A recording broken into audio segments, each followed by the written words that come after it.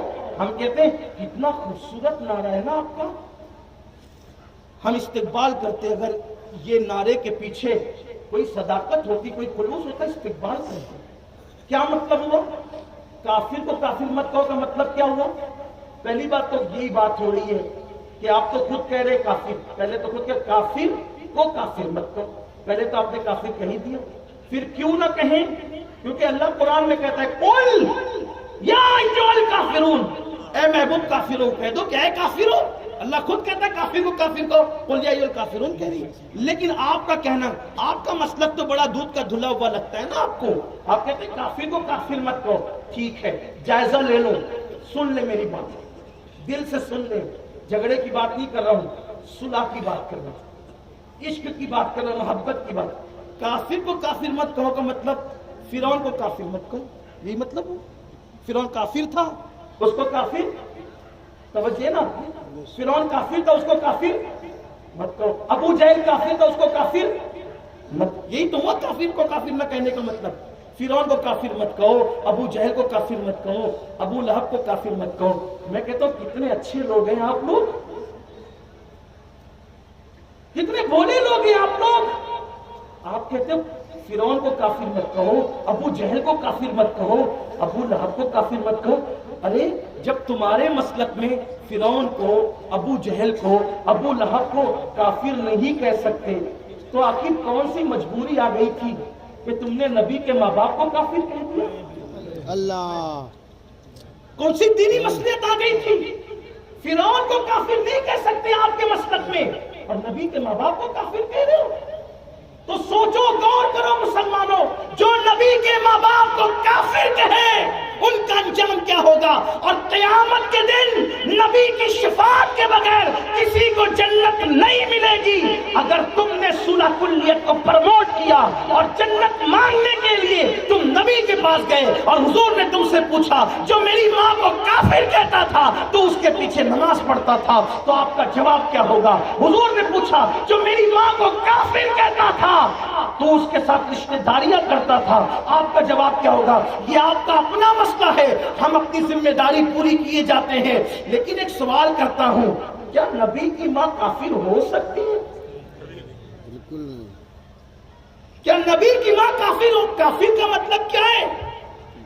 کافر جہنم میں جائے گا، مالک جنت کی ماں جہنم میں جائے گی۔ ایک بات عرض کر رہا ہوں، دھیان سے سننا۔ ایک یہودی عورت حضور سے نفرت کرتی تھی، ایک صحابی نے جو سیدھی سادی طبیعت کے تھے حضور کو رستے میں روک لیا، حضور رکے، انہوں نے بات لمبی کر دی، میرے آقا نے اپنا ہاتھ اس عورت کی دیوار پہ رکھ دیا اور بات کرتے کھڑے ہو گئے۔ اس کے گھر کی دیوار پہ آقا نے ہاتھ رکھا، اللہ کو یہ بھی گوارا نہ ہوا کہ محبوب جس کی دیوار پہ ہاتھ رکھ کے کھڑا ہو جائے وہ کافر رہ جائے اور جہنم میں جائے۔ اللہ نے کہا حبیب تو نے جس کی دیوار پر پیار سے ہاتھ رکھ دیا ہے اب وہ یہودی نہیں رہے گی، اس کو ایمان کی دولت عطا کر دی جائے گی۔ جس کی دیوار پر پیار سے ہاتھ رکھ دے اس کو ایمان کی دولت مل جاتی ہے، جس کے شکم میں حضور 9 مہینے تک رہے اس کو ایمان کی دولت کیوں عطا نہ کی جائے گی؟ اور ایک بات ہے، کہتے ہو کہ نبی کی ماں کافر تھی، ایک بات آپ سے کہتا ہوں، دیکھو آپ نے سنا ہوگا بزرگوں سے کہ جب یونس علیہ السلام مچھلی کے پیٹ میں گئے، یونس علیہ السلام مچھلی کے پیٹ میں گئے تو اللہ نے مچھلیوں سے کہا کوئی اس کے برابر نہ تیرے کیونکہ میرا یونس اس میں موجود ہے، کوئی نر اس پر نہ آئے میرا یونس اس میں موجود ہے۔ اور بعد میں کہلوا دیا گیا کہ کچھ جانور جنت میں جائیں گے، کچھ جانور جنت میں جائیں گے، صالح علیہ السلام کی اونٹنی جنت میں جائے گی، یوسف علیہ السلام کا بھیڑیا